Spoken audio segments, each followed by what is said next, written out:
और इस ज्योत का उद्घाटन एक महान योद्धा, परमवीर चक्र विजेता ब्रिगेडियर सूर्यदेव सिंह के हाथों से होगा।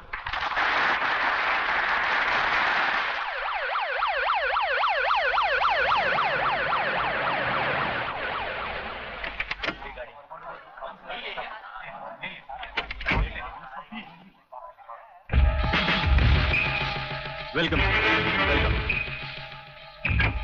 प्लीज।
सर, आपकी एक गलती से कितनी जाने गई, इसका जवाब कौन देगा ब्रिगेडियर साहब? मिस्टर तिवारी, इसका जवाब अब ब्रिगेडियर को ही देना होगा, और वो भी अदालत में।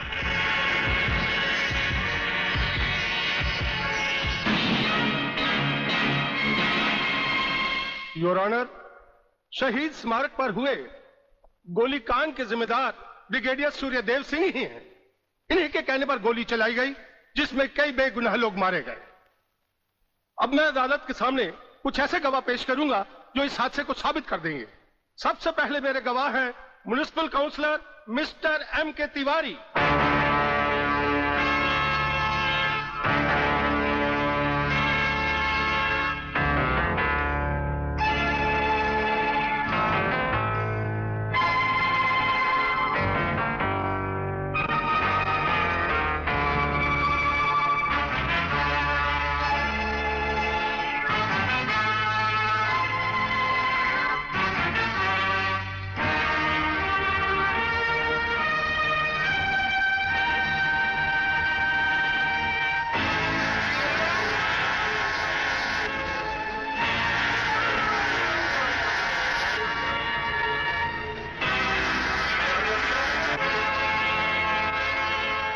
योर ऑनर, अब हमारा आखिरी एक ऐसा चश्मदीद गवाह है जिसकी सच्चाई पर कोई शक नहीं कर सकता, और वो है इंस्पेक्टर शिवाजीराव वागले।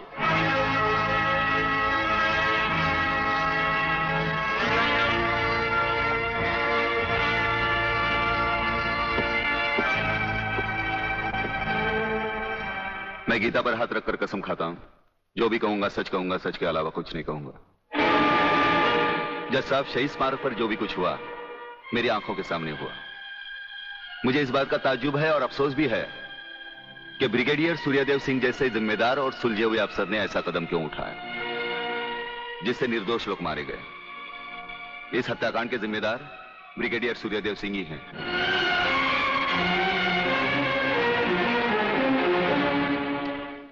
ब्रिगेडियर सूर्यदेव सिंह, अदालत ने आपके खिलाफ सारे बयानात सुने। आप अपनी सफाई में कुछ कहना चाहेंगे या आपका कोई वकील है? हम अपनी डिफेंस खुद करेंगे, सिर्फ आपकी इजाजत चाहिए। इजाजत है? आप गीता पर हाथ रखकर कसम खाइए, जो भी कहेंगे सच कहेंगे, सच के सिवा कुछ नहीं कहेंगे। जज साहब, क्या अदालत को यकीन है कि गीता और कुरान या बाइबल जैसे पवित्र ग्रंथों पर हाथ रखकर जो गवाहियां दी जाती हैं वो सच होती हैं? अगर इन कस्मों के बावजूद भी गवाह सच नहीं बोलता तो फिर अदालत में इन पवित्र ग्रंथों का अपमान किस लिए जज साहब?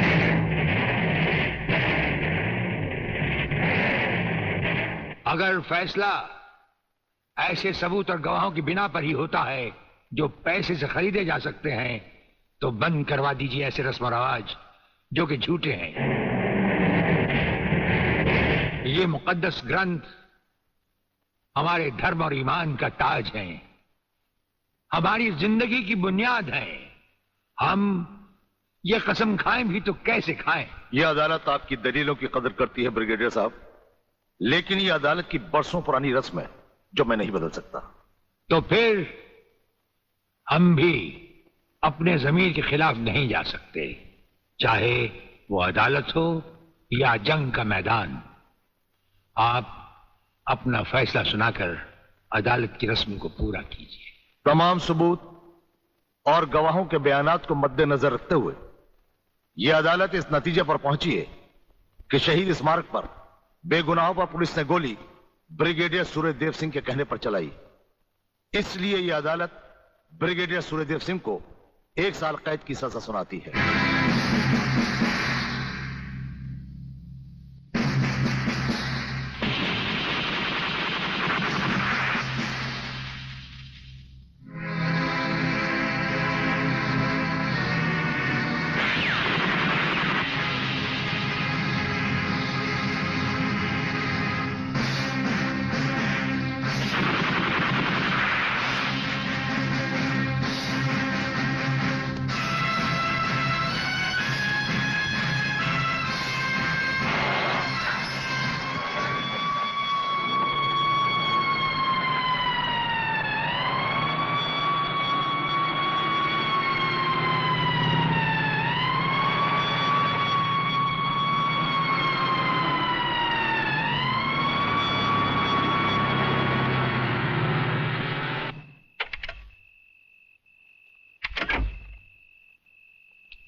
हमारी मीटिंग का बंदोबस्त हो गया?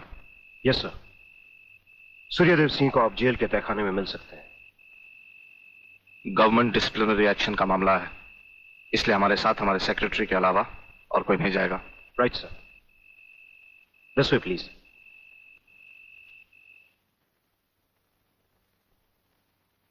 आप इधर उधर देखने की तकलीफ मत उठाइए मंत्री साहब, हम देख भी चुके हैं और सुन भी चुके हैं। यहाँ दीवारें तो हैं लेकिन इनके कान नहीं। आपका वागले से अलग हो जाना, वागले का भरी अदालत में आपके खिलाफ बयान देना, आपका गिरफ्तार होना भाई ये सब मेरी समझ में पूरी तरह से नहीं आया। इसलिए तो आपको हमने याद किया है। और जब कभी जरूरी समझा जाता है तो इंस्पेक्टर वागले इसी तरह भेस बदल कर हमसे मिलने यहाँ आते रहते हैं।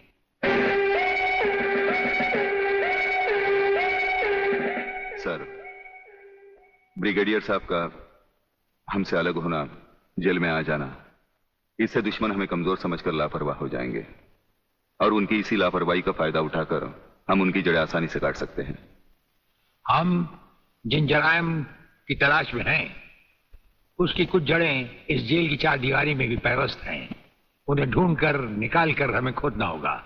और मंत्री साहब, आपसे खास बात ये कहना थी कि हमारी गैर हाजिरी में इंस्पेक्टर वागले आपसे हॉटलाइन पर बातचीत किया करेंगे। ये जब कभी भी आपसे कहें, आप हमारे लिए रिहाई के ऑर्डर भिजवा दीजिएगा। ठीक है, आप जब चाहेंगे आपकी रिहाई के ऑर्डर्स भिजवा दिए जाएंगे। नमस्कार। Cheers!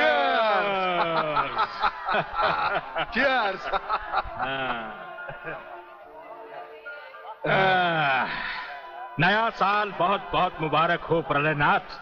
नया साल तुम्हें मुबारक और सूर्यदेव सिंह का जेल जाना मुझे मुबारक। राधा बिटिया कहीं नजर नहीं आ रही। नजर तो तुम्हारा बेटा रसिक नाथ भी नहीं आ रहा। अरे भाई, इन नौजवान लोगों का हम बूढ़ों से क्या मतलब?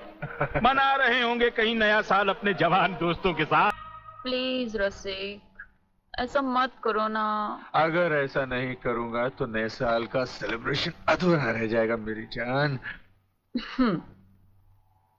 रसिक, तुम जानते हो मैं तुम्हारे बच्चे की माँ बनने वाली हूँ।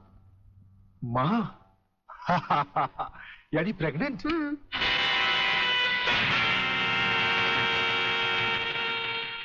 अनीता, तुम? हाँ मैं। कह दो इसे भी, प्रेगनेंसी में परेशानी क्या है, करवा लो अबॉर्शन। शादी बाद में कर लेंगे, अभी तो हम बच्चे हैं। क्यों, यही कहा था ना तुमने मुझसे, और न जाने किस किस से कहा होगा। अनीता, अनीता कब तक तुम मुझे यूं ही ब्लैकमेल करती रहोगी? राधा, राधा ये सब तुमसे झूठ बोल रही है, ये मुझे बदनाम करना चाहती है। इसकी बातों में मत आना तुम। मैं भी तुम्हारी तरह इसकी भोली भाली बातों में आकर इसके बच्चे की माँ बनने वाली हूँ। बच्चे की माँ? अरे ना जाने किस किस का पाप अपने पेट में पालकर तू मुझे उसका पाप बना रही है। रसिकनाथ, जिसका पाप मेरे पेट में है उसे पापी का अंत करने आई हूँ।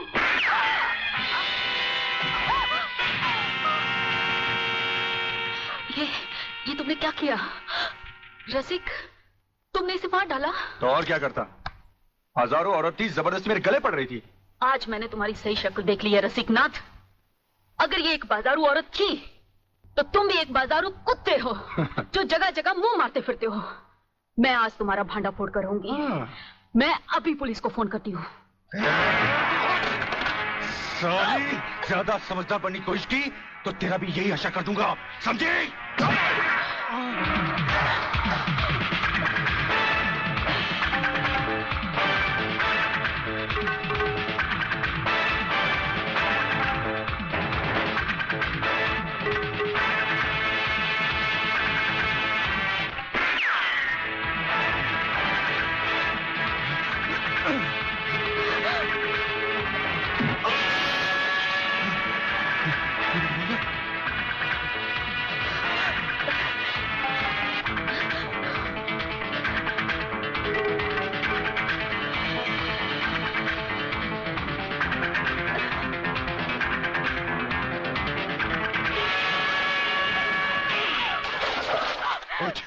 पुलिस को बताएगी,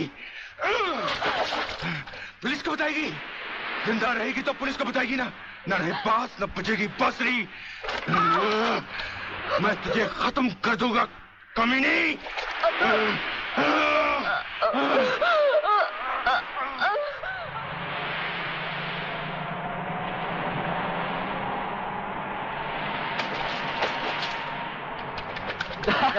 तो पीने का मजा ही नहीं आता। अरे क्या हुआ? अबे सामने देख, लड़की की लाश। अरे नहीं यार, ये भी कोई हमारी तरह नशे और मस्ती में चूर लगती है। चलो उसे और पिलाते हैं, अपना भी नया साल सुधर जाए। बराबर की नहीं है तो करवा दो एबॉर्शन। मगर जीवन लाल बात यह है। अरे यार, ऐसे मामले में बात कुछ नहीं होती, सीधी सी बात है। अगर वो लड़की नहीं मानती तो पैसे वैसे देकर अपनी जान छुड़वा लो, और अगर फिर भी नहीं मानती तो तुम्हारे लिए किसी की जान लेना कौन सी नई बात है। प्रणयनाथ, तुम तो खामखा उस लड़की